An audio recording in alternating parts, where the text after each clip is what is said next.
नमस्कार दोस्तों, आपका स्टडी लाइट यूट्यूब चैनल में एक बार फिर से स्वागत है और हम कर रहे हैं आरएएस प्रीलिम्स 2023 की प्रिपरेशन, जिसमें हम भारत की राज्य व्यवस्था पढ़ रहे थे, जिसमें हमने 2 टॉपिक कंप्लीट कर लिए हैं, एक संविधान सभा और दूसरा संविधान की प्रस्तावना।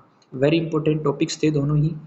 आज का जो हमारा टॉपिक है वह भी बहुत ज़्यादा इंपॉर्टेंट टॉपिक है, जिसका नाम है मूल अधिकार या फिर मौलिक अधिकार, जिसको हम फंडामेंटल राइट्स के नाम से जानते हैं। तो चलिए शुरू करते हैं बिना वेस्ट ऑफ टाइम के। मौलिक अधिकार। सबसे पहले तो दोस्तों आपसे ये पूछा जा सकता है कि हमारा जो मौलिक अधिकार है या जो हमारे मौलिक अधिकार है वो भारत के संविधान में किस भाग में मेंशन किया गया है, तो वो है भाग 3। याद रखना है कि भाग 3 में मौलिक अधिकारों का जिक्र किया गया है और अनुच्छेद 12 से लेकर 35 तक 12 से लेकर 35 तक हमारे मौलिक अधिकार हैं। सब बात करें कि मूल संविधान, जब हमारा संविधान बना था उस समय हमारे संविधान में मौलिक अधिकारों की संख्या थी 7, लेकिन वर्तमान में मौलिक अधिकारों की जो संख्या है वो है 6, क्योंकि जो एक अधिकार है जिसका नाम है संपत्ति का अधिकार, वह पहले मौलिक अधिकार हुआ करता था, अब उसको हटाकर संपत्ति का अधिकार बना दिया गया है और उस अधिकार को 300 ए, आर्टिकल नंबर 300 ए में डाल दिया गया है। तो आपसे पूछा जा सकता है कि जो संपत्ति का अधिकार पहले मौलिक अधिकार हुआ करता था उसको संपत्ति का अधिकार बना दिया गया है, अब इसको किस आर्टिकल में डाल दिया गया है, तो वो है 300 ए। 300 ए में डाल दिया गया है। वर्तमान में जैसे मैंने आपको बताया कि 6 हमारे मौलिक अधिकार हैं। कौन कौन से मौलिक अधिकार हैं, तो वो है समता का अधिकार, दूसरा है स्वतंत्रता का अधिकार, तीसरा है शोषण के विरुद्ध अधिकार, चौथा है धार्मिक स्वतंत्रता का अधिकार, पांचवा है सांस्कृतिक एवं शैक्षणिक अधिकार और छठा है संवैधानिक उपचारों का अधिकार। तो ये 6 अधिकार हैं हमारे संविधान में हमारे मौलिक अधिकार। तो अब इन मौलिक अधिकारों में देखो कौन कितने कितने आर्टिकल हैं। इसके लिए मैं आपको एक ट्रिक बताता हूँ, एक कोड याद रखना है आपको, 54-24-201। 54-24-201 इसका मतलब क्या है, जो हमारा पहला अधिकार है समता का अधिकार, इसमें 5 अनुच्छेद होंगे। स्वतंत्रता का अधिकार है उसमें 4 अनुच्छेद हैं। शोषण के विरुद्ध अधिकार इसमें 2 अनुच्छेद हैं। धार्मिक स्वतंत्रता का अधिकार इसमें 4 अनुच्छेद हैं। सांस्कृतिक व शैक्षणिक अधिकार जिसमें 2 अनुच्छेद हैं और जीरो का मतलब है कि जो कानूनी अधिकार था वो मौलिक अधिकार से हटाकर क्या बना दिया गया, कानूनी अधिकार बना दिया गया मौलिक अधिकार से हटाकर। और जो छठा है वह है संवैधानिक उपचारों का अधिकार, जिसमें 1 अनुच्छेद है जो कि 32वां है। तो इस प्रकार से आप याद रख सकते हैं कि किस मौलिक अधिकार में कितने अनुच्छेद हैं। तो चलिए शुरू करते हैं। आर्टिकल बाय आर्टिकल हम पढ़ने वाले हैं। सबसे पहले देखो आर्टिकल 12 आता है। मैंने बताया आपको कि 12 से लेकर 35 तक हमारे क्या है, मौलिक अधिकार। सबसे पहले हम पढ़ रहे हैं अनुच्छेद 12। अब इस अनुच्छेद 12 में क्या दिया गया है, तो वो दिया गया है राज्य की परिभाषा। राज्य की परिभाषा को परिभाषित किया गया है आर्टिकल 12 में। और क्या कहा गया है कि राज्य में कौन कौन शामिल होंगे, तो देखो संघ की विधायिका एवं संघ की कार्यपालिका यानी कि संसद, दूसरा है राज्यों की विधायिका एवं राज्यों की कार्यपालिका यानी कि विधानमंडल, विधानसभा और विधान परिषद, तीसरा है सार्वजनिक क्षेत्र के उपक्रम, लाइक जैसे कि पीएसयू आपने नाम सुना होगा, पब्लिक सेक्टर अंडरटेकिंग, लाइक जैसे कि एनटीपीसी है, इसके अलावा बेहल है, ये सारी जो भी सरकार की कंपनियां हैं वो हैं सार्वजनिक क्षेत्र के उपक्रम, तो वो भी राज्य की परिभाषा में शामिल होंगे।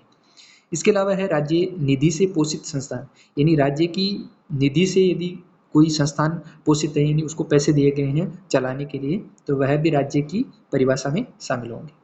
इसके अलावा स्थानीय निकाय जैसे कि पंचायती राज संस्थान है और जो शहरी निकाय है वह भी राज्य की परिभाषा में शामिल है। तो यहाँ से 2 क्वेश्चन बन सकते हैं, पहला कि राज्य की परिभाषा किस आर्टिकल में है, तो आर्टिकल 12 में। दूसरा क्वेश्चन ये बन सकता है कि राज्य की परिभाषा में कौन कौन शामिल है, तो ये 5 आपको याद रखने हैं कि ये पांचों किस में शामिल हैं, राज्य की परिभाषा।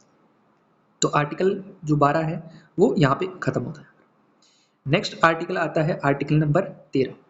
आर्टिकल 13 में है मूल अधिकारों से असंगत विधियों का उल्लेख। देखो कहने का मतलब है कि मान लीजिए सुप्रीम कोर्ट के पास ये अधिकार है, सुप्रीम कोर्ट के पास ये अधिकार है कि यदि संसद ने कोई कानून बनाया और उस कानून में यदि उस कानून के द्वारा यदि मौलिक अधिकारों का उल्लंघन हो रहा है तो उस कानून को रद्द कर सकता है।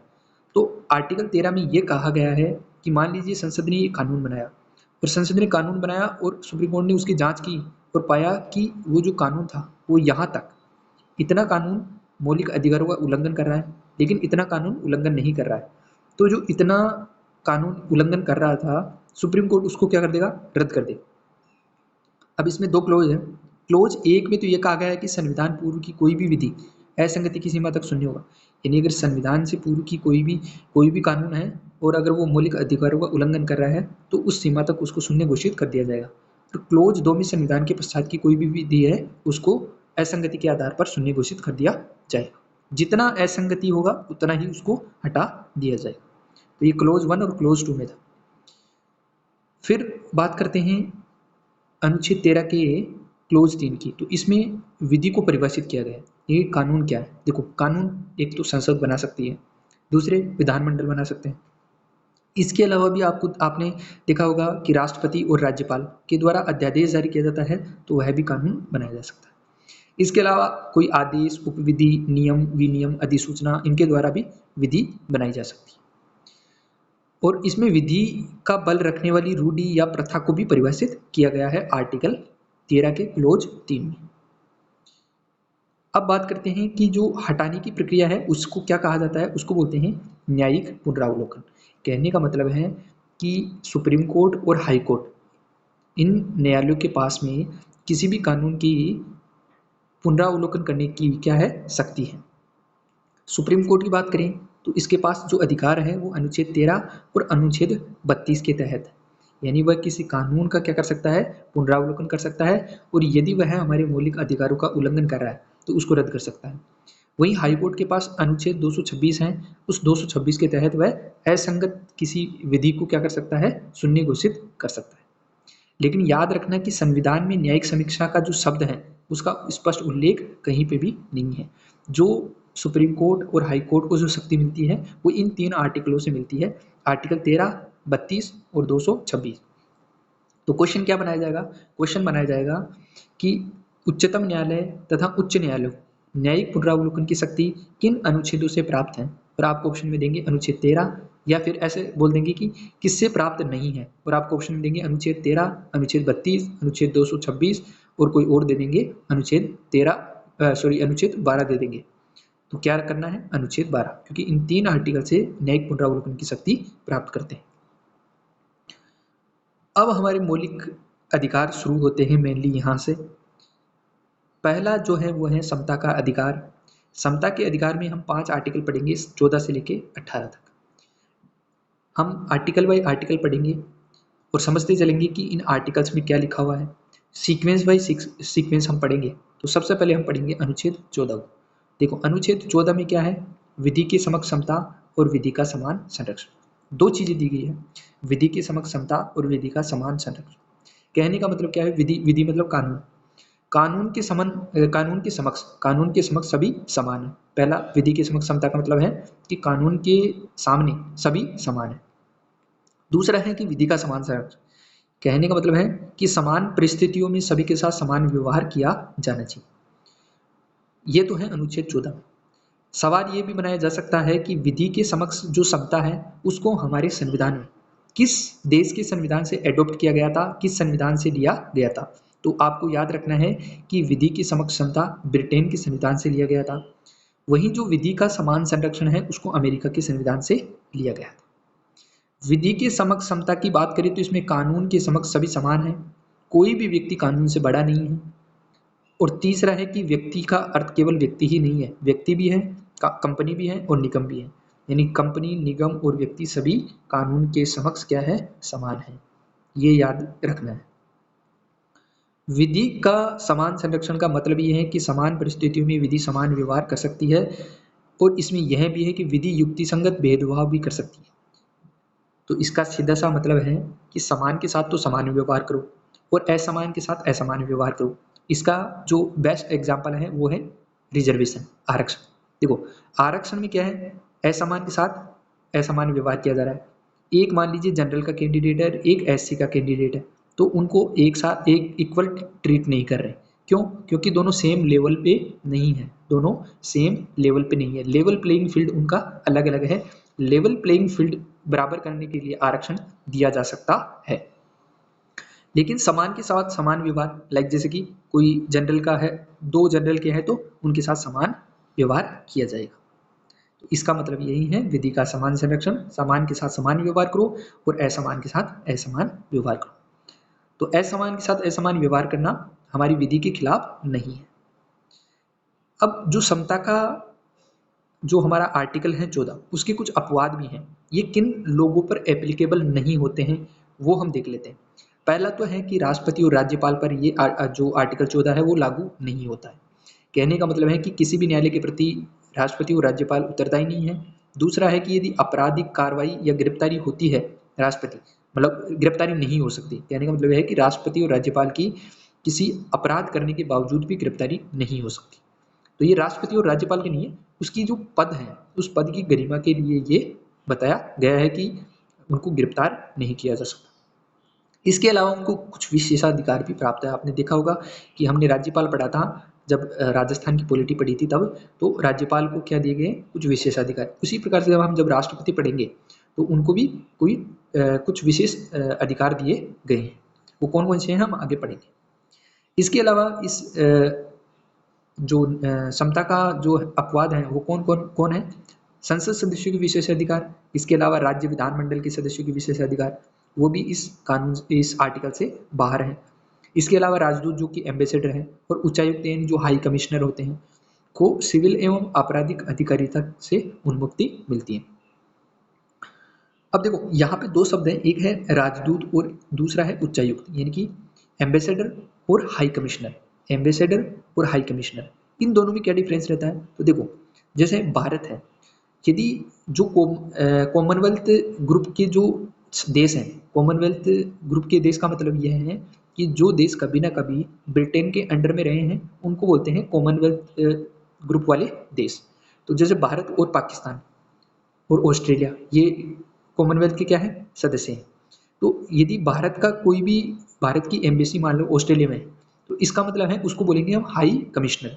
लेकिन मान लीजिए जैसे कि कोई ऐसा देश है जो कि ब्रिटेन के अंडर में नहीं रहा, ब्रिटेन के अंडर में नहीं रहा, तो वहाँ क्या होगा, हाई कमिश्नर नहीं हुआ, वहाँ होगा राजदूत यानी कि एम्बेसडर रहेगा। तो बस इतना सा टेक्निकल, दोनों में डिफरेंस कुछ नहीं है, केवल टेक्निकल वर्ड का डिफरेंस है। यानी कि अगर कॉमनवेल्थ का अगर देश है तो उसको हाई कमिश्नर बोल देते हैं और अदर होगा तो एम्बेसडर बोल देंगे। ये इनको भी जो समता का अधिकार है उससे क्या है, हटाया, मतलब समता के अधिकार के अंतर्गत नहीं आते। पांचवा है संयुक्त राष्ट्र संघ एवं उसकी एजेंसियों में काम करने वाले लोगों को उन्मुक्ति। तो ये जो लोग हैं ये आर्टिकल 14 के तहत नहीं आते। ये आर्टिकल 14 हमारा यहाँ पे खत्म होता है। आर्टिकल 15 शुरू करते हैं। तो आर्टिकल 15 में क्या है कि कुछ आधारों पर विभेद का प्रतिषेध का उल्लेख है। कहने का मतलब है कि जो अभी हम अधिकार कुछ आधार पढ़ेंगे, उन आधारों पर किसी व्यक्ति के साथ डिस्क्रिमिनेशन नहीं किया जा सकता। जैसे अनुच्छेद 15 एक का मतलब क्लोज 1, इसमें धर्म, मूलवंश, जाति, लिंग एवं जन्म स्थान के आधार पर नागरिकों के साथ भेदभाव नहीं किया जा सकता। यानी 5 ये चीजें हैं जिनमें धर्म आता है, मूलवंश, जाति, लिंग और जन्म स्थान, इनके आधार पर भेदभाव नहीं किया जा सकता। फिर है अनुच्छेद 15(2), इसमें यहाँ पे निजी नहीं आएगा, सार्वजनिक आएगा। क्या आएगा, सार्वजनिक आएगा। तो सार्वजनिक संस्थाओं, होटल, भोजनालय, सार्वजनिक कुएं, बावड़ी, तालाब और मंदिर आदि स्थानों पर धर्म, मूलवंश, जाति, लिंग और जन्म स्थान आदि के आधार पर प्रवेश से या आदि के आधार पर उनको क्या नहीं किया जा सकता, उनके साथ भेदभाव नहीं किया जा सकता। यानी मान लीजिए कोई मंदिर है तो मंदिर में इन 5 आधारों पर किसी व्यक्ति को प्रवेश से वंचित नहीं किया जा सकता। नेक्स्ट जो चीज है वो है अनुच्छेद 15(3), महिलाओं एवं बच्चों के कल्याण हेतु विशेष योजनाएं एवं कार्यक्रम बना सकता है राज्य। अनुच्छेद 15(4) में है सामाजिक और शैक्षणिक रूप से पिछड़े वर्गों लाइक जैसे कि SC, ST, OBC के लिए राज्य विशेष योजनाएं एवं कार्यक्रम चला सकता है। अनुच्छेद 15(5) में है सामाजिक व शैक्षणिक रूप से पिछड़े वर्गों के लिए शिक्षण संस्थाओं में आरक्षण की व्यवस्था कर सकता है। 15(6) यानी अनुच्छेद 15 का जो क्लोज 6 है उसमें है आर्थिक रूप से पिछड़े वर्गों के लिए शिक्षण संस्थाओं में प्रवेश हेतु विशेष योजनाएं व कार्यक्रम भी बना सकता है।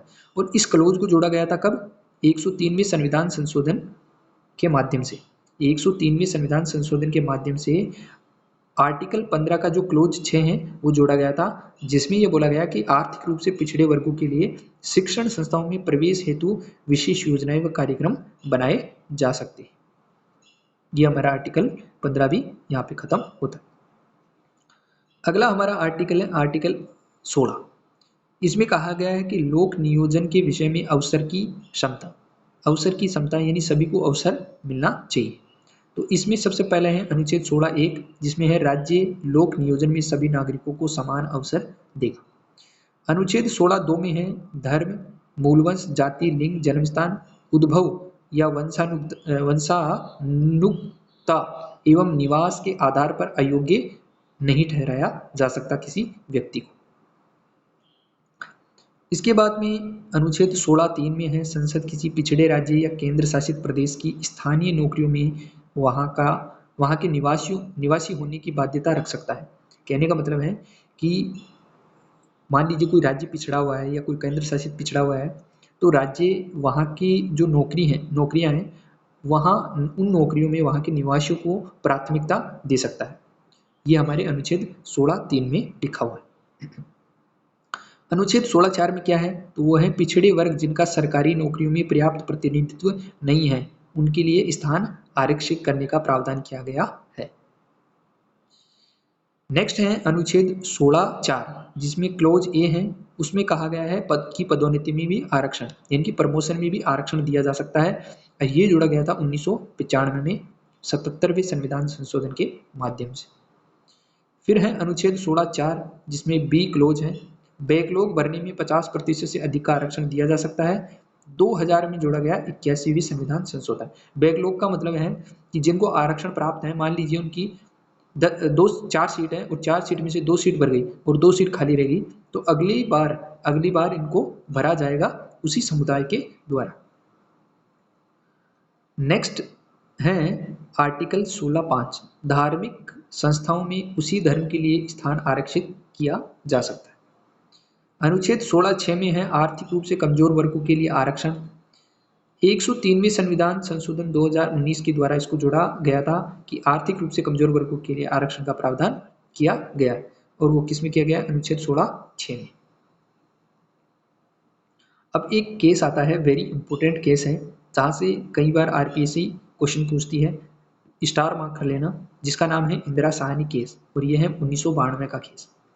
इसमें सुप्रीम कोर्ट ने जजमेंट दिया था कि जो आरक्षण की सीमा है वो 50% से अधिक नहीं हो सकती, लेकिन अभी एक्सीड कर गई है, ठीक है, जो कि कॉन्स्टिट्यूशनली वैलिड नहीं है, फिर भी ये पॉलिटिकली क्या है, मोटिवेटेड है।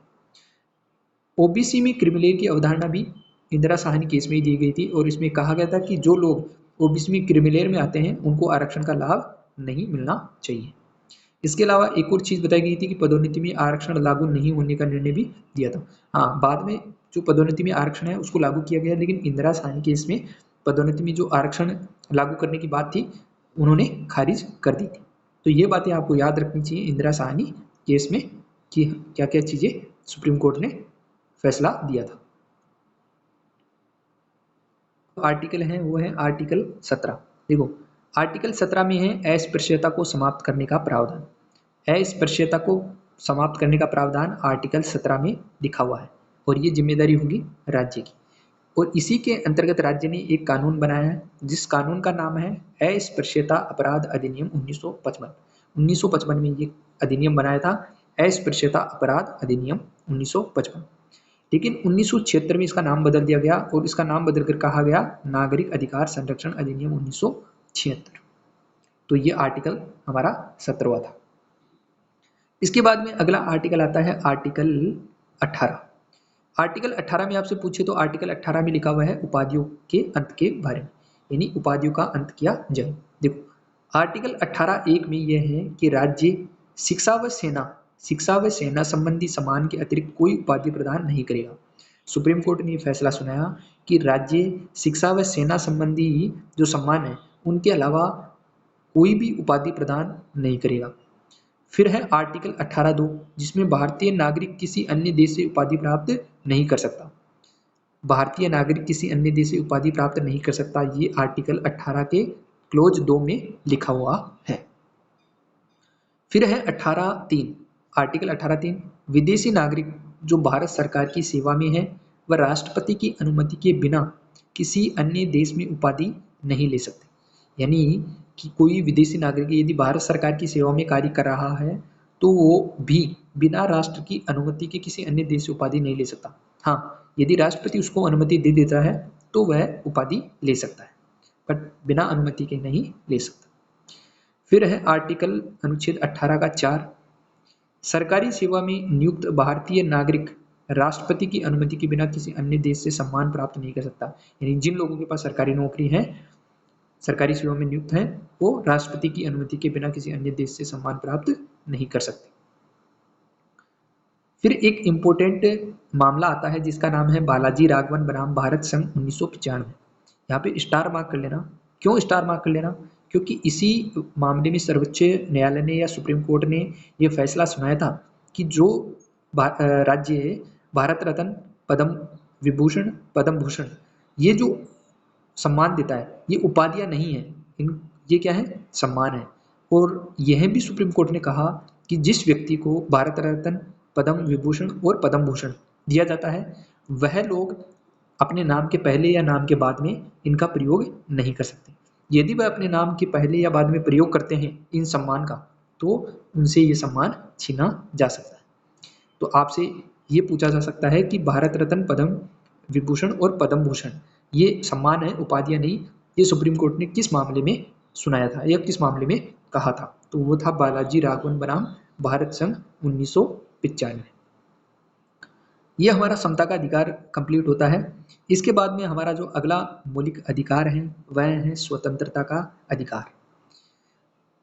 यहाँ पे हम पढ़ेंगे आर्टिकल 19 से लेके 22 तक। आर्टिकल 19 से लेके 22 तक 4 आर्टिकल पढ़ेंगे। सबसे पहला आर्टिकल है 19। देखो 19 में क्या है? विचार और अभिव्यक्ति की स्वतंत्रता।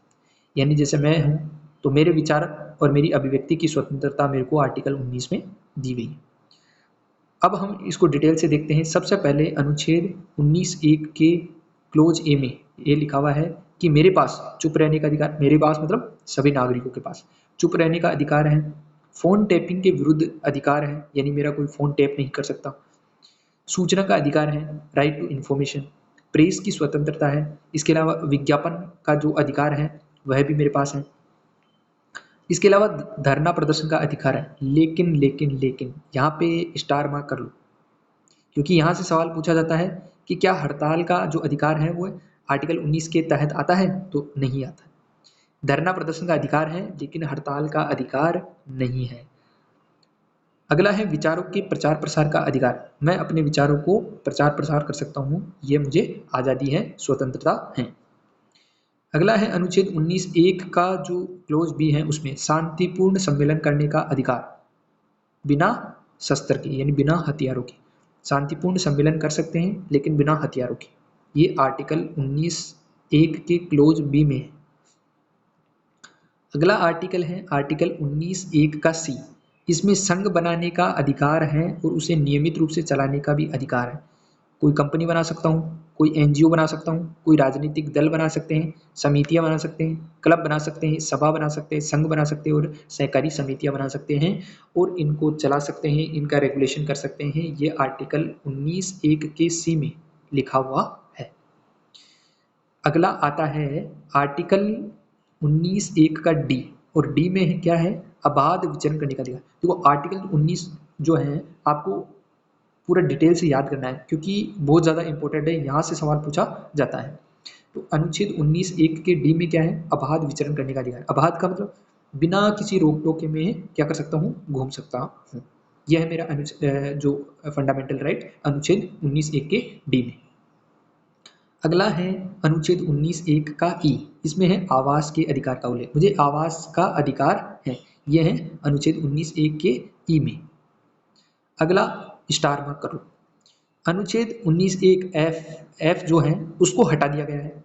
क्यों हटा दिया गया है? क्योंकि इसमें था संपत्ति के अधिकार का उल्लेख। देखो संपत्ति के अधिकार का उल्लेख दो जगह है हमारे फंडामेंटल राइट में।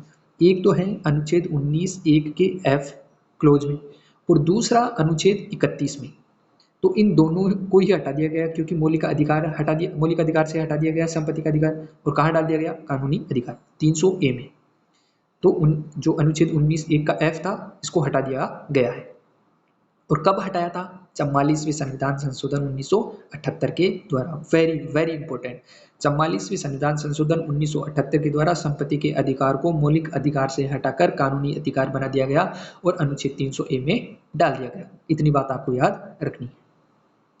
फिर है अनुच्छेद 19(1) का G, जिसमें आजीविका के अधिकार का उल्लेख है।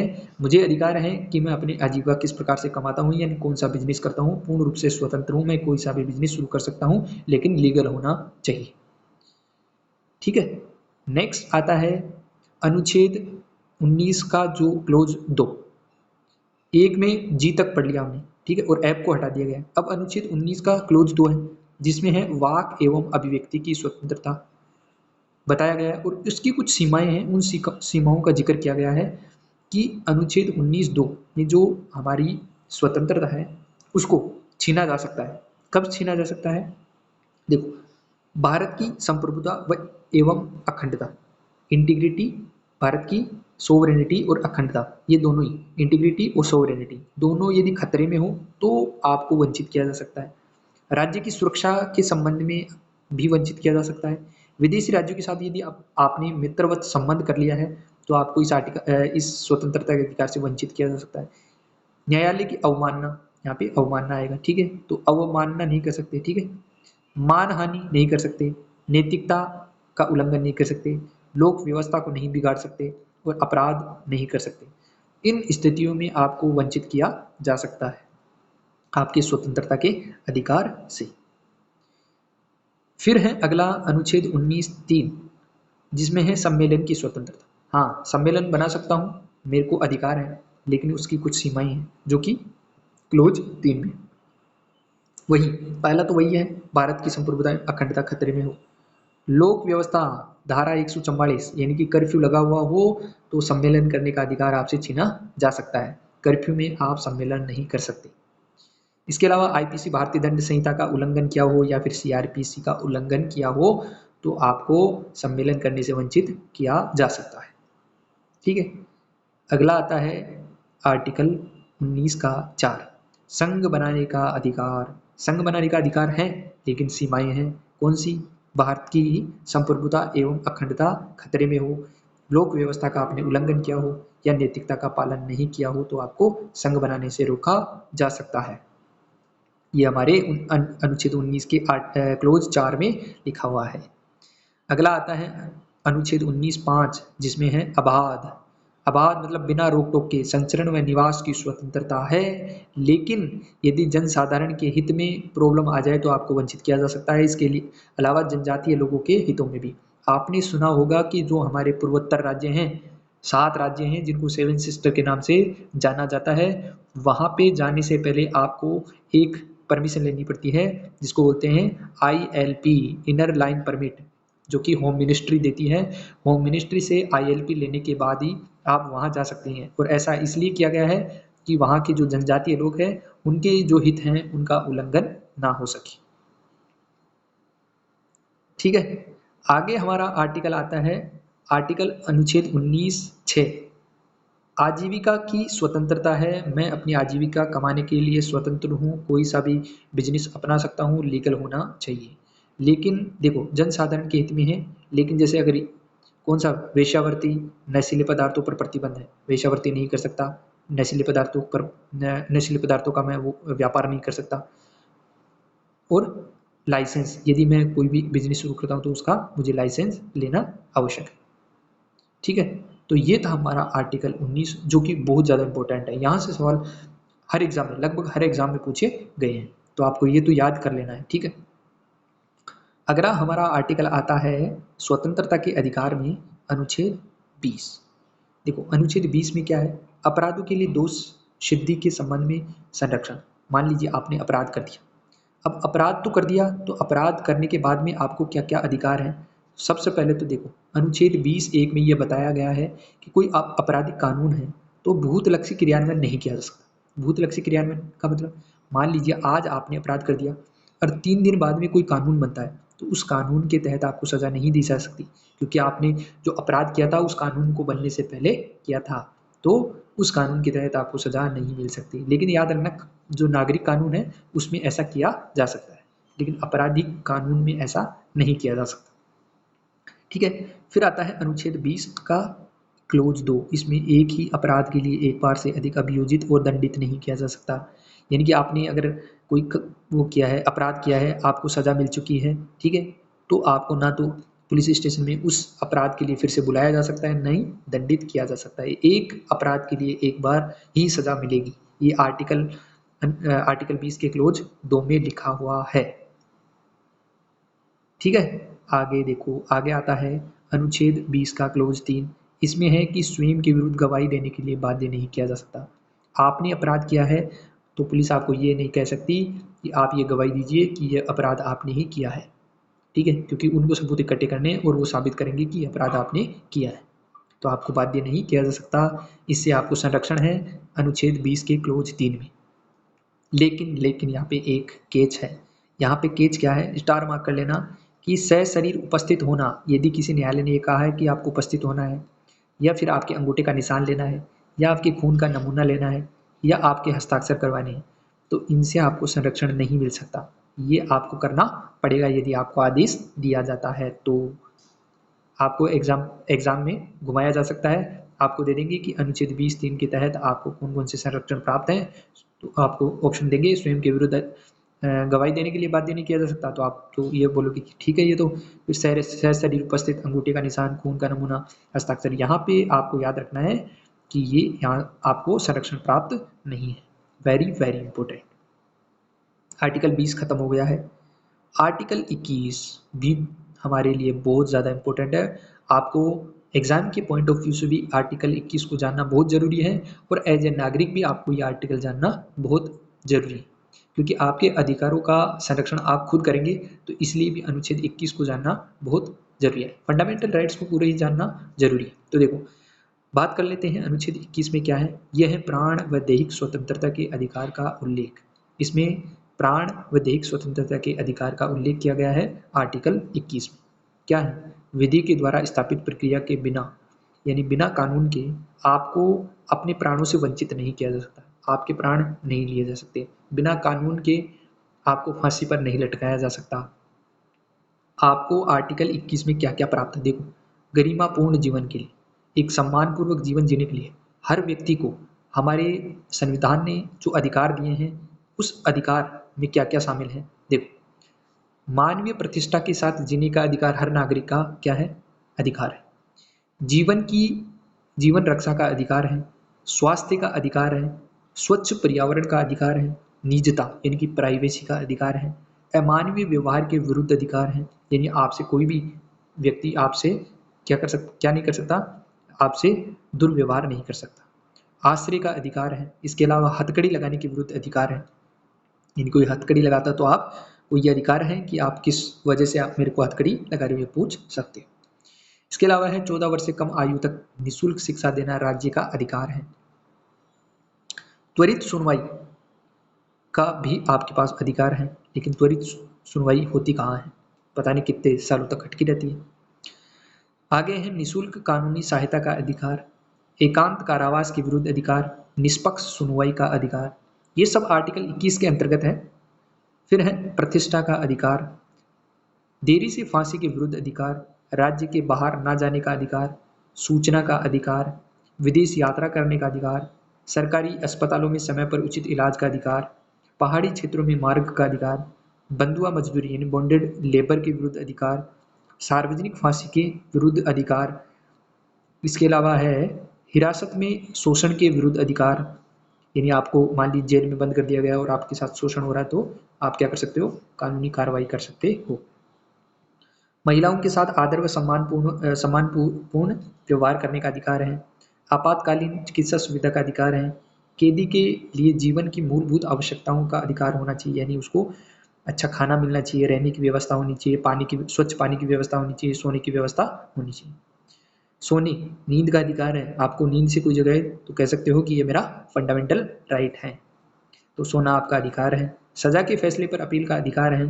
उचित जीवन बीमा पॉलिसी का अधिकार है, सामाजिक सुरक्षा व परिवार की सुरक्षा का अधिकार है, बेड़ियों के खिलाफ अधिकार है, आपको कोई बेड़ियां नहीं पहना सकता, सामाजिक व आर्थिक न्याय व सशक्तिकरण का अधिकार है, अवसर का अधिकार है, आपको अवसर मिलना चाहिए, ध्वनि प्रदूषण से मुक्ति का अधिकार, कोई अनवांटेड डीजे बजाए तो आप कह सकते हो कि this is not right, this is my fundamental right, संधारणीय विकास सस्टेनेबल डेवलपमेंट का अधिकार है। तो ये आर्टिकल 21 के अंतर्गत आते हैं सारी मामले। अब एक इम्पोर्टेंट चीज है अनुच्छेद 21A। अनुच्छेद 21A को सबसे पहले तो ये याद रखना है कि 86वीं संविधान संशोधन 2002 के द्वारा जोड़ा गया था, ये आपको याद रखना है। इसमें क्या कहा गया है कि 6 से 14 वर्ष तक के बच्चों को अनिवार्य व निःशुल्क शिक्षा देना राज्य का काम होगा। ये पहले किस में हुआ था, किस में हुआ करता था, पहले डीपीएसपी में हुआ करता था। अगला जो चैप्टर होगा वो हम पढ़ेंगे डीपीएसपी यानी directive principle of state policy, ठीक है। तो उनमें हुआ करता था, लेकिन इसको फिर कानून बना दिया गया और किसमें डाल दिया गया, फंडामेंटल राइट्स अनुच्छेद 21A में डाल दिया गया। तो ये हमारा समाप्त होता है आर्टिकल 21। अगला हमारा जो आर्टिकल आता है आर्टिकल 22। आर्टिकल है वह है आर्टिकल 22। आर्टिकल 22 में क्या है, तो कुछ दशाओं में गिरफ्तारी और निरोध के विरुद्ध संरक्षण। सपोज कि आपने कोई अपराध कर दिया, ठीक है, अब आपको पुलिस गिरफ्तार करने आती है, तो उस समय आपके पास 3 अधिकार हैं। कौन कौन से, सबसे पहले तो आप पूछेंगे कि गिरफ्तारी का कारण बताओ, दूसरा गिरफ्तारी के समय वकील से परामर्श लेने का अधिकार, और तीसरा अधिकार है कि 24 घंटे में आपको मजिस्ट्रेट के समक्ष प्रस्तुत किया जाएगा। इसमें यात्रा का समय शामिल नहीं है 24 घंटे में। तो ये 3 अधिकार किसी भी व्यक्ति को जब गिरफ्तार किया जाता है तो उसके पास रहते हैं। गिरफ्तारी का कारण पूछना, गिरफ्तारी के समय वकील से परामर्श लेना, 24 घंटे में मजिस्ट्रेट के सामने प्रस्तुत करना। लेकिन 2 प्रकार के ऐसे लोग हैं जिनको ये अधिकार प्राप्त नहीं है। वो कौन से लोग हैं जिनको ये अधिकार प्राप्त नहीं है? पहला तो ये है कि शत्रु देश का कोई नागरिक हो। शत्रु देश का मतलब है कि जिस देश से हमारा शत्रुता का संबंध है, हमारे देश का शत्रुता से संबंध है, उस देश के जो नागरिक हैं उनको ये अधिकार प्राप्त नहीं है। दूसरा यह है कि कोई व्यक्ति डिटेंशन सेंटर पे है, डिटेंशन सेंटर में है, उसको डिटेन किया गया है किसी कारणवश, उस व्यक्ति को ये तीनों अधिकार प्राप्त नहीं है। अब बात करें कि ये जो निवारक निरोध कानून है ये कौन बना सकता है, तो ये केवल और केवल संसद बना सकती है, केवल और केवल संसद बना सकती है। रक्षा के मामले में, विदेशी मामले में और देश की सुरक्षा के मामले में, इन तीनों मामलों में निवारक निरोध कानून बनाने का काम केवल संसद कर सकती है, ठीक है। आपको ऑप्शन देके पूछा जा सकता है कि कौन बना सकता है, लेकिन संसद और राज्य विधानमंडल को निवारक निरोध कानून बनाने का अधिकार है इन मामलों में, यानी कि राज्य विधानमंडल भी बना सकते हैं और संसद भी। किस किस मामले में, राज्य की सुरक्षा के मामले में, लोक व्यवस्था के मामले में, इसके अलावा समुदाय हेतु आवश्यक वस्तुओं व सेवाओं की आपूर्ति सुनिश्चित करने के लिए। तो इन तीनों के लिए कानून बनाने का अधिकार संसद व राज्य विधानमंडल दोनों को है। तो ये हमारा आर्टिकल नंबर 22 खत्म होता है। नेक्स्ट आता है हमारा शोषण के विरुद्ध अधिकार। शोषण के विरुद्ध अधिकार में हम 2 आर्टिकल पढ़ेंगे, आर्टिकल 23 और 24। अनुच्छेद 23 की बात कर लेते हैं। तो अनुच्छेद 23 में मानव दुर्व्यापार एवं बलात् श्रम के प्रतिषेध का उल्लेख, यानी एक तो मानव का व्यापार नहीं किया जा सकता, मानव को बेचा नहीं जा सकता, किसी व्यक्ति को बेचा नहीं जा सकता। दूसरा है बलात् श्रम के प्रतिषेध, कहने का मतलब है उसको जबरदस्ती लेबर नहीं बनाया जा सकता, जिसको कहते हैं बॉन्डेड लेबर, बॉन्डेड लेबर नहीं बनाया जा सकता। तो उसको संरक्षण मिलता है आर्टिकल 23 के तहत। इसके अलावा मनुष्य, जिसमें पुरुष महिला बच्चे सभी आते हैं, की खरीद व बिक्री नहीं की जा सकती, ये मानव दुर्व्यापार में भी आ जाता है। इसके अलावा है दास प्रथा, वेश्यावृत्ति व देवदासी प्रथा पर प्रतिबंध है आर्टिकल 23। आपको ये देंगे दास प्रथा, वेश्यावृत्ति और देवदासी प्रथा, और पूछेंगे किस आर्टिकल के तहत आती है, तो याद रखना है आर्टिकल 23। इसके लिए सरकार ने एक नियम बनाया है, एक कानून बनाया है, जिसका नाम है अनैतिक दुर्व्यापार निवारण अधिनियम 1956। इसमें जो बेगार प्रथा है, बलात्श्रम है, बंधुआ मजदूरी है, इन सभी पर प्रतिबंध लगाया गया है इस कानून के तहत। इसमें आगे है, जनहित में राज्य अनिवार्य सेवा ले सकता है। लेकिन मान लीजिए कि अभी आपने देखा होगा कि कोरोना वायरस आया था, उस समय सरकार ने क्या किया कि जो डॉक्टर्स थे, तो डॉक्टर का जो काम करने का जो समय था उसको बढ़ा दिया। कहने का मतलब है कि यदि जनहित का कोई काम हो तो राज्य आपसे कोई अनिवार्य सेवा ले सकता है। ये आर्टिकल 23 का उल्लंघन नहीं है, इसके लिए आप किसी कोर्ट में नहीं जा सकते। नेक्स्ट है, बलात्श्रम में आर्थिक परिस्थितियों से उत्पन्न बाध्यता, न्यूनतम मजदूरी से कम पर कार्य करवाना आदि भी आर्टिकल 23 में सम्मिलित। आप कोई काम करते हैं और आपको सरकार ने जो न्यूनतम मजदूरी तय कर रखी है उससे कम मजदूरी मिल रही है, तो आप कहाँ जा सकते हैं? आप न्यायालय में जा सकते हैं। उसके बाद में आता है आर्टिकल 24, वेरी इंपॉर्टेंट है कि जो फैक्ट्री है जहाँ पे अत्यधिक खतरनाक काम होते हैं, खतरनाक काम, तो वहाँ पे बालकों को काम पर नहीं लगाया जा सकता। यानी बालकों के काम पर क्या है? प्रतिबंध है। किसके तहत? आर्टिकल 24 के तहत। इसके लिए सरकार ने एक कानून भी बनाया है जिसका नाम है बाल एवं किशोर श्रम निषेध एवं विनियमन अधिनियम 2016। यह आर्टिकल 24 के अंतर्गत ही बनाया गया है। इसके तहत किसी भी खतरनाक काम में बालकों को नहीं लगाया जा सकता। लेकिन याद रखना, जैसे कि किसान है तो किसान के जैसे मान लीजिए कोई बेटे हैं, तो वो एग्रीकल्चर में यदि पार्टिसिपेशन करते हैं तो वो अनुच्छेद 24 का उल्लंघन नहीं है, क्योंकि वो खतरनाक काम नहीं है, वहाँ पे ये सहयोग कर सकता है। लेकिन फिर भी जो राज्य है ये कहता है कि बच्चों से काम ना करवाया जाए। ठीक। अगला अगला हमारा जो मौलिक अधिकार है वो है धार्मिक स्वतंत्रता का अधिकार। धार्मिक स्वतंत्रता का मतलब है कि हम किसी भी धर्म को मान सकते हैं, उसका प्रचार प्रसार कर सकते हैं, ये हमारे को अधिकार मिलता है। किसमें? अनुच्छेद 25 से लेकर 28 में। अब इनमें क्या क्या है डिटेल से चर्चा करते हैं। पहला आर्टिकल है अनुच्छेद 25। इसमें कहा गया है अंतःकरण की धर्म को अबाध रूप से मानने, आचरण करने तथा प्रचार प्रसार करने की समानता है। कोई भी व्यक्ति कोई भी धर्म मान सकता है, उसको उसका आचरण कर सकता है और उसका प्रचार प्रसार कर सकता है आर्टिकल 25 के तहत। लेकिन इसमें सीमाएं हैं।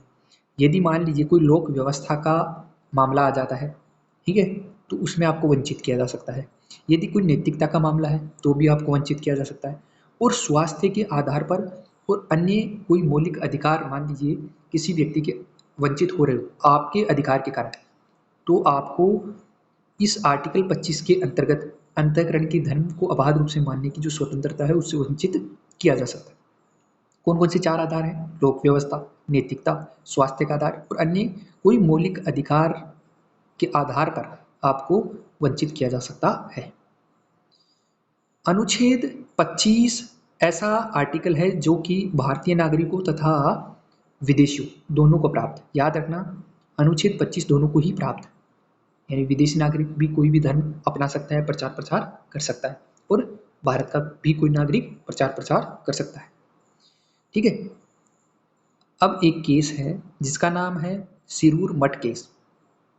ठीक है। सिरूर मठ केस में क्या है, सर्वोच्च न्यायालय ने बताया था कि इसी केस में, सिरूर मठ केस में ही धर्म की अनिवार्यता का जो सिद्धांत है वो दिया गया था। किसके द्वारा? सुप्रीम कोर्ट के द्वारा।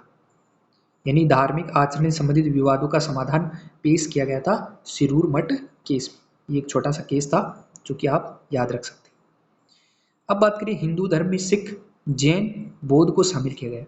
हाँ, ये याद रखना आपको कि हिंदू धर्म में सिख, जैन और बौद्ध को शामिल किया गया है।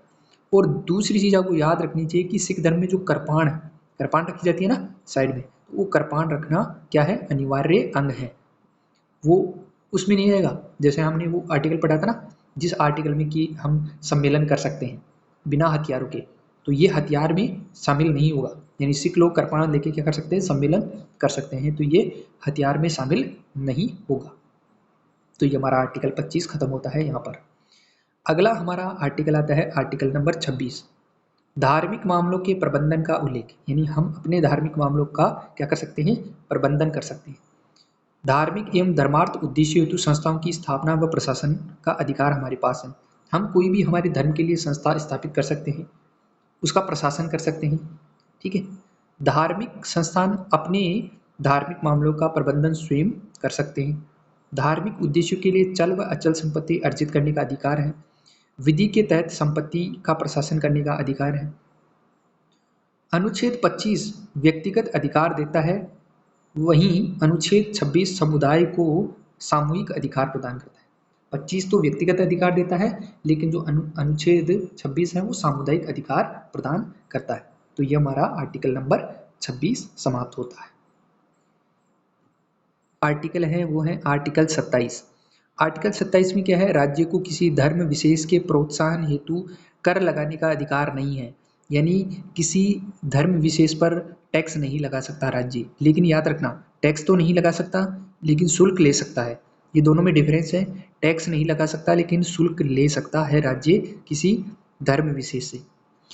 अनुच्छेद 28 की बात करें तो धार्मिक शिक्षा की कक्षा में उपस्थित ना होने का अधिकार है। यानी कि कोई मान लीजिए कोई सार्वजनिक संस्था है, उस सार्वजनिक संस्था में कोई धार्मिक शिक्षा नहीं दी जा सकती।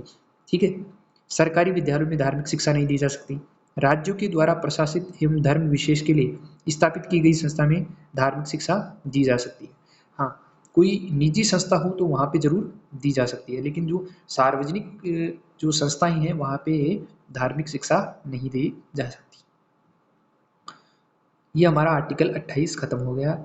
अगला हमारा जो मौलिक अधिकार है वह है सांस्कृतिक एवं शैक्षणिक अधिकार, जिसमें 2 आर्टिकल है, आर्टिकल 29 व 30। देखो, भारतीय संविधान 2 प्रकार के अल्पसंख्यकों का उल्लेख है।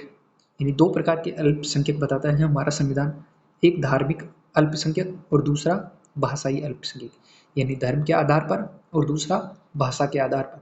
लेकिन इन दोनों को ही हमारे संविधान में परिभाषित नहीं किया गया है। उल्लेख तो किया गया है कि 2 प्रकार के अल्पसंख्यक है, लेकिन इनको परिभाषित नहीं किया गया। राष्ट्रीय अल्पसंख्यक अधिनियम 1992 के तहत 6 धर्मों का अल्पसंख्यकों का दर्जा दिया गया है। यानी कि राष्ट्रीय अल्पसंख्यक अधिनियम 1992 के तहत 6 धर्म ऐसे हैं जिनको अल्पसंख्यक का दर्जा दिया गया है। वो कौन कौन से हैं? पहला है मुस्लिम धर्म, दूसरा है सिख धर्म, तीसरा बौद्ध, चौथा है ईसाई धर्म, पांचवा है पारसी धर्म और छठा है जैन धर्म। तो इन 6 धर्मों को अल्पसंख्यक का दर्जा दिया गया है। नेक्स्ट आता है हमारा आर्टिकल नंबर 29, अल्पसंख्यक वर्गों के हितों का संरक्षण। इस आर्टिकल में उल्लेखित नागरिकों को अपनी संस्कृति, भाषा, लिपि का संरक्षण करने का अधिकार है। आर्टिकल 29 के तहत राज्य के द्वारा वित्त पोषित संस्थाओं में किसी भी नागरिक को धर्म, मूलवंश, जाति तथा भाषा के आधार पर प्रवेश से वंचित नहीं किया जा सकता। सॉरी, तो यह हमारे आर्टिकल में है। आर्टिकल 29 में क्या है, राज्य के द्वारा वित्तपोषित संस्थाओं में किसी भी नागरिक को धर्म, मूलवंश, जाति तथा भाषा के आधार पर प्रवेश से वंचित नहीं किया जा सकता। फिर है आर्टिकल 30, शिक्षण संस्थाओं की स्थापना और प्रशासन करने का अधिकार है अल्पसंख्यक वर्गों के पास। जो हमारे 6 अल्पसंख्यक जो वो है धर्म है, उनको आर्टिकल 30 के तहत शिक्षण संस्थाएं स्थापित करने का अधिकार है और उनका प्रशासन करने का भी अधिकार है। अगला आर्टिकल आता है आर्टिकल 31, संपत्ति के अधिकार का उल्लेख। जैसे मैंने कहा था कि जो आर्टिकल 31 है वो पहले मौलिक अधिकार था, लेकिन अब कानूनी अधिकार बन गया है। 44वें संविधान संशोधन 1978 के द्वारा संपत्ति के अधिकार को मूल अधिकारों से हटा दिया गया और भाग 12, ये भी याद रखना है, कहाँ पे डाल दिया गया? भाग 12 के अनुच्छेद 300A में डाल दिया गया। वर्तमान में एक संवैधानिक नहीं सांविधिक है, यहाँ पे रॉन्ग है, सांविधिक या फिर कानूनी अधिकार है, सांविधिक है। ठीक है, यहाँ पे लिखना सांविधिक। ठीक है, कोई भी व्यक्ति कानून के बिना संपत्ति से वंचित नहीं हो सकता, यानी कानून के आधार पर ही किसी व्यक्ति को संपत्ति से वंचित किया जा सकता है। अब अनुच्छेद 31 का एक क्लोज है ए, राज्य जनहित में किसी भी निजी संपत्ति का अधिग्रहण कर सकता है। यानी किसी डेवलपमेंट के लिए या कोई निजी हित हो, निजी चीज हो, निजी चीज के लिए, मतलब राज्य अपने डेवलपमेंट के लिए किसी व्यक्ति की क्या कर सकता है? अधिग्रहण कर सकता है, भूमि अधिग्रहण कर सकता है। ठीक है, निजी संपत्ति का अधिग्रहण करने के लिए प्रदान की जाने वाली क्षतिपूर्ति राशि को न्यायालय में चुनौती नहीं दी जा सकती कि कितनी राशि दी जाएगी। आर्टिकल है वो अनुच्छेद 31 का क्लोज बी है और इसमें ये कहा गया है कि जिन अधिनियमों को 9वीं अनुसूची, एक अनुसूची है 9वीं, इसमें यदि रख दिया गया हो उन कानूनों पर न्यायिक पुनरावलोकन नहीं किया जा सकता। यानी 9वीं अनुसूची में रखे हुए कानूनों पर जो सुप्रीम कोर्ट है और हाई कोर्ट है वह भी जुडिशियल रिव्यू नहीं कर सकते। वेरी इंपॉर्टेंट है, आपको याद रखना है वो कौन सी अनुसूची है जिसमें जुडिशियल रिव्यू नहीं हो सकता, तो वो है 9वीं अनुसूची। और किसमें है? आर्टिकल 31B में। फिर है आर्टिकल 31C, अनुच्छेद 39B व अनुच्छेद 39C के उद्देश्यों को प्राप्त करने के लिए संसद कोई कानून बना सकती है। अभी 39B और 39C क्या आ गए, तो जब हम डीपीएसपी पढ़ेंगे तो ये डीपीएसपी के क्या है? अनुच्छेद है। तो उन उद्देश्यों को प्राप्त करने के लिए क्या कर सकता है? संसद कानून बना सकता है अनुच्छेद 31C के तहत। यह कानून अनुच्छेद 14, अनुच्छेद 19 व अनुच्छेद 31 के मूल अधिकारों का उल्लंघन करता है तो इस कानून को असंवैधानिक घोषित नहीं किया जा सकता। वेरी इंपॉर्टेंट है कि जो आर्टिकल 31C है उसमें यदि संसद कानून बनाती है और वह कानून अनुच्छेद 14, 19 और 31 का यदि उल्लंघन करते हैं तो भी उनको असंवैधानिक घोषित नहीं किया जा सकता, क्योंकि ये ऑलरेडी मेंशन किया गया है अनुच्छेद 31C में। और क्यों किया गया है कि अनुच्छेद 39B और 39C के जो उद्देश्य हैं उनको प्राप्त करने के लिए ऐसा किया गया है। ठीक है, तो स्टार मार्क कर लेना, वेरी इंपॉर्टेंट है। अब हमारा जो अंतिम मौलिक अधिकार है उसका नाम है संवैधानिक उपचारों का अधिकार, जो कि आर्टिकल 32 में है। सबसे पहले तो ये देखिए, जो आर्टिकल 32 है उसको डॉक्टर भीमराव अंबेडकर ने हमारे संविधान की मूल आत्मा तथा संविधान का हृदय कहा है। स्टार मार्क कर लो। पूछा जाएगा डॉक्टर भीमराव अंबेडकर ने संविधान की मूल आत्मा तथा संविधान का हृदय किस आर्टिकल को कहा गया है, तो वो कहा गया है आर्टिकल 32 को। मूल अधिकारों का हनन होने पर व्यक्ति सर्वोच्च न्यायालय में जा सकता है आर्टिकल 32 के तहत। सर्वोच्च न्यायालय मूल अधिकारों का रक्षक और गारंटर है। ये भी पूछा गया है कि मूल अधिकारों का रक्षक और गारंटर कौन है, तो ऑप्शन में देंगे सर्वोच्च न्यायालय, उच्च न्यायालय, संसद या विधानमंडल। तो लगाना है सर्वोच्च न्यायालय मूल अधिकारों का रक्षक एवं गारंटर है। मूल अधिकारों के हनन पर सर्वोच्च न्यायालय, यदि किसी व्यक्ति के मूल अधिकारों का हनन होता है तो सर्वोच्च न्यायालय के पास 5 प्रकार की रिट जारी करने का अधिकार है। और वो 5 रिट कौन कौन सी हैं, तो वो हैं बंदी प्रत्यक्षीकरण, परमादेश, प्रतिषेध, उत्प्रेषण और अधिकार प्रछा। ये 5 रिट जारी कर सकता है आर्टिकल 32 के तहत सुप्रीम कोर्ट। अब इन रिट में क्या क्या है तो उनके बारे में डिस्कस कर लेते हैं। जो सबसे पहली रिट है वो है बंदी प्रत्यक्षीकरण, जिसको हम बोलते हैं हिबस कॉर्पस। इसमें क्या है, सरकारी तथा निजी व्यक्ति अथवा संस्था दोनों के विरुद्ध जारी की जा सकती है। पहली चीज याद रखना कि बंदी प्रत्यक्षीकरण सरकारी हो या निजी व्यक्ति हो या कोई संस्था हो, सभी के विरुद्ध जारी की जा सकती है। यदि सरकार के विरुद्ध जारी की जाती है तो ये रिट मुख्य सचिव को जारी की जाएगी, यानी सरकार के विरुद्ध भी जारी की जाएगी। तो सरकार के विरुद्ध जारी करने का मतलब है कि ये मुख्य सचिव को जारी की जाएगी। और बंदी प्रत्यक्षीकरण का जो अर्थ है, इसका मतलब है कि शरीर को प्रस्तुत किया जाए। सुप्रीम कोर्ट ये कहा जाएगा, कहेगा कि जिस व्यक्ति के खिलाफ ये रिट जारी की गई है उसको हमारे सामने पेश किया जाए, यानी उसके शरीर को पेश किया जाए। यह है बंदी प्रत्यक्षीकरण। दूसरी हमारी जो रिट है या सुप्रीम कोर्ट की जो रिट है उसको बोलते हैं परमादेश या मैंडामस। इसका अर्थ है हम आदेश देते हैं। परमादेश, परम आदेश देते हैं, हम आदेश देते हैं। सार्वजनिक पद पर नियुक्त व्यक्ति के विरुद्ध, कोई व्यक्ति सार्वजनिक पद पर यदि नियुक्त होता है तो उसके खिलाफ जारी की जाती है कर्तव्य का पालन न करने पर। मान लीजिए कोई सार्वजनिक अधिकारी है, कोई सिविल सर्वेंट है, वो पद पर नियुक्त है और वो अपने कर्तव्य का पालन नहीं कर रहा है तो सुप्रीम कोर्ट रिट जारी करेगा, कौन सी? परमादेश। केवल सार्वजनिक अधिकारियों तथा प्राधिकरणों के खिलाफ जारी की जाती है, निजी व्यक्तियों के खिलाफ परमादेश जारी नहीं की जा सकती। तो केवल सार्वजनिक अधिकारियों तथा प्राधिकरणों के खिलाफ जारी की जाती है परमादेश। जारी किसके खिलाफ नहीं की जा सकती? राष्ट्रपति के खिलाफ, राज्यपाल के खिलाफ या फिर निजी व्यक्ति या संस्था के खिलाफ जारी नहीं की जा सकती, याद रखना। इसके अलावा है जब कर्तव्य विवेकाधीन शक्तियों के अधीन हो तब भी, संविदाओं से संबंधित कार्य हो, यानी कोई कॉन्ट्रैक्ट से रिलेटेड कोई काम हो, उच्च न्यायालय के मुख्य न्यायाधीश के खिलाफ भी परमादेश जारी नहीं की जा सकती, क्योंकि उच्च न्यायालय या सुप्रीम कोर्ट तो जारी ही करते, तो उनके जो मुख्य न्यायाधीश हैं उनके खिलाफ जारी नहीं की जा सकती परमादेश। अगली है प्रतिषेध, प्रोहिबिशन का मतलब है रोकना। प्रतिषेध का मतलब है रोकना।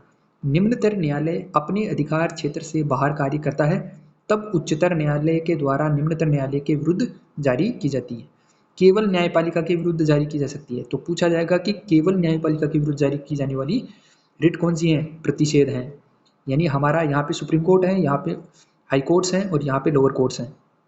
तो यदि ये लोअर कोर्ट यदि अपने अधिकार क्षेत्र से बाहर जाता है तो ये जो उच्च न्यायालय है वो रिट जारी कर सकता है प्रतिषेध कि अपने अधिकार क्षेत्र से बाहर ना जाओ।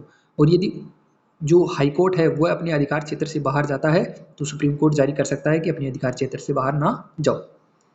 तो केवल उच्च न्यायालय केवल न्यायपालिका के विरुद्ध जारी की जाती है प्रतिषेध, प्रोहिबिशन। अगली रिट है हमारी उत्प्रेषण यानी सर्टियोरिटी, जिसका अर्थ है प्रमाणित होना या सूचना देना। निम्नतर न्यायालय अपने अधिकार क्षेत्र से बाहर कार्य करता है तब उच्चतर न्यायालय के द्वारा जारी की जाती है। अब आपने देखा होगा जो जो प्रतिषेध वाली है और जो उत्प्रेषण वाली है दोनों ही न्यायालय के लिए जारी की जाती है। तो इनमें अंतर क्या है? तो अंतर देखो, अंतर क्या है? तो सबसे पहले इधर प्रतिषेध है, यहाँ पे उत्प्रेषण। कार्य को करने से रोका जाता है, यानी कार्य को करने से पहले यदि उसको रोकना है तो प्रतिषेध जारी की जाएगी। और कार्य अगर हो गया है तो कार्य को रोककर अपने पास मंगवाना उत्प्रेषण रिट के द्वारा किया जाएगा। मामले की सुनवाई के दौरान यदि जारी की जाएगी तो वो प्रतिषेध रिट होगी। और यदि मामले के दौरान तथा सुनवाई के बाद, यानी सुनवाई हो गई किसी मामले की उसके बाद में यदि जारी की जाएगी तो उत्प्रेषण होगी। केवल न्यायपालिका के विरुद्ध, ये भी न्यायपालिका व कार्यपालिका, अच्छा कार्यपालिका के विरुद्ध भी जारी की जा सकती है उत्प्रेषण, लेकिन प्रतिषेध केवल न्यायपालिका। याद रखना है, यहाँ पे स्टार मार्क कर। अगली हमारी जो रिट आती है वो है अधिकार प्रचा, यानी अधिकार प्रचा या क्वो वारंटो, जिसका मतलब है किसी प्राधिकृत या वारंट द्वारा बिना योग्यता के किसी व्यक्ति द्वारा राजनीतिक व प्रशासनिक पद पर नियुक्त होने पर जारी। यानी कोई व्यक्ति योग्य ही नहीं है और वह राजनीतिक या प्रशासनिक पद पर नियुक्त हो जाता है तो उसके खिलाफ अधिकार प्रचा जारी की जाती है। नियुक्ति करने के विरुद्ध जारी की जाती है। मंत्रित्व कार्यालय या निजी कार्यालय के विरुद्ध जारी नहीं की जा सकती, केवल ऐसे व्यक्ति के खिलाफ जारी की जाती है जिसने राजनीतिक व प्रशासनिक पद धारण कर लिया हो बिना किसी योग्यता के, तो उसके खिलाफ अधिकार प्रचा रिट जारी की जाती है सुप्रीम कोर्ट के द्वारा। अब देखो, जो रिट जारी करने की शक्ति है वो दोनों ही न्यायालयों के पास है। एक हमारा जो सुप्रीम कोर्ट है उसके पास और एक हाई कोर्ट के पास। लेकिन दोनों में डिफरेंस क्या है? देखो, आपसे पूछा जाए कि उच्चतम न्यायालय के पास तो आर्टिकल 32 के तहत है रिट जारी करने का अधिकार, जबकि उच्च न्यायालय के पास आर्टिकल 226 के तहत रिट जारी करने का अधिकार है। दूसरा है, एक वेरी इंपॉर्टेंट है, यहाँ पे स्टार मार्क कर लेना, कि जो रिट का क्षेत्राधिकार है वो हाई कोर्ट का ज़्यादा है, सुप्रीम कोर्ट से ज़्यादा है उच्च न्यायालय का अधिकार। क्यों? देखो, जो सुप्रीम कोर्ट है केवल रिट मूल अधिकारों के हनन के लिए ही जारी कर सकता है, लेकिन जो उच्च न्यायालय है मूल अधिकारों के हनन के साथ अन्य मामलों में भी रिट जारी कर सकता है। तो यहाँ पे स्टार मार्क कर लेना कि जो क्षेत्राधिकार है रिट का वो उच्च न्यायालय का ज़्यादा है उच्चतम न्यायालय से। ठीक है। राष्ट्रीय आपातकाल के दौरान यदि अनुच्छेद 32 को निलंबित कर दिया जाता है तो सर्वोच्च न्यायालय रिट जारी नहीं कर सकता। यानी यदि राष्ट्रीय आपातकाल लग गया तो अनुच्छेद 32 भी क्या हो जाता है? निलंबन हो जाता है। उस समय सर्वोच्च न्यायालय रिट जारी नहीं कर सकता। ठीक है। वैसे ही राष्ट्रीय आपातकाल के दौरान उच्च न्यायालय भी आर्टिकल 226 के द्वारा निलंबित हो जाते हैं तो रिट जारी नहीं कर सकते। इसके बाद में हमारा जो आर्टिकल आता है आर्टिकल 33, संसद सशस्त्र बलों, अर्धसैनिक बल, पुलिस, खुफिया एजेंसी एवं अन्य के मूल अधिकारों में कटौती कर सकती है। ये केवल संसद के पास अधिकार है। सशस्त्र बलों, अर्धसैनिक बल, पुलिस, खुफिया एजेंसी एवं अन्य के जो मौलिक अधिकार हैं उनमें कटौती करने का अधिकार संसद के पास। फिर है अनुच्छेद 34, जिन क्षेत्रों में सैन्य विधि लागू हो उन क्षेत्रों में मूल अधिकारों में कटौती की जा सकती है। संविधान में सैन्य विधि को परिभाषित नहीं किया गया और यह अधिकार भी किसके पास है? संसद के पास है।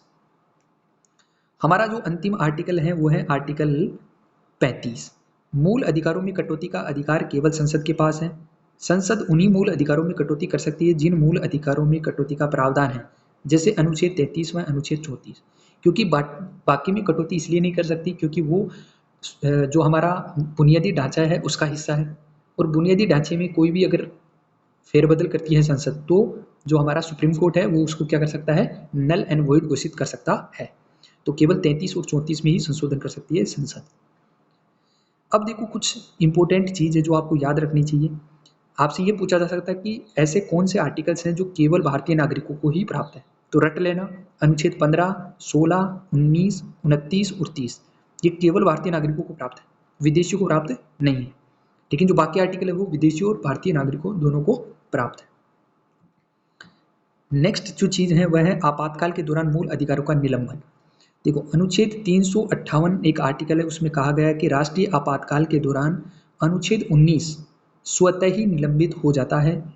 44वें संविधान संशोधन 1978 के द्वारा सशस्त्र विद्रोह के कारण राष्ट्रीय आपातकाल लागू होता है तो अनुच्छेद 19 निलंबित नहीं होता। याद रखना, सशस्त्र विद्रोह के कारण यदि राष्ट्रीय आपातकाल लगा तो उसमें अनुच्छेद 19 निलंबन नहीं होगा, लेकिन बाकी कारणों से राष्ट्रीय आपातकाल लागू होता है तो 19 निलंबन हो जाता है। राष्ट्रीय आपातकाल के दौरान अनुच्छेद 20 व अनुच्छेद 21 को निलंबित नहीं किया जा सकता। स्टार मार्क कर लेना, वह कौन से दो आर्टिकल हैं जिनको राष्ट्रीय आपातकाल के दौरान वंचित नहीं किया जा सकता, अनुच्छेद 20 और अनुच्छेद 21, क्योंकि ये जो अनुच्छेद 21 है ये तो राइट टू लाइफ है, तो इसको तो वंचित हटाया नहीं जा सकता। फिर है अनुच्छेद 359, राष्ट्रीय आपातकाल के दौरान राष्ट्रपति अन्य अनुच्छेदों को निलंबित कर सकता है।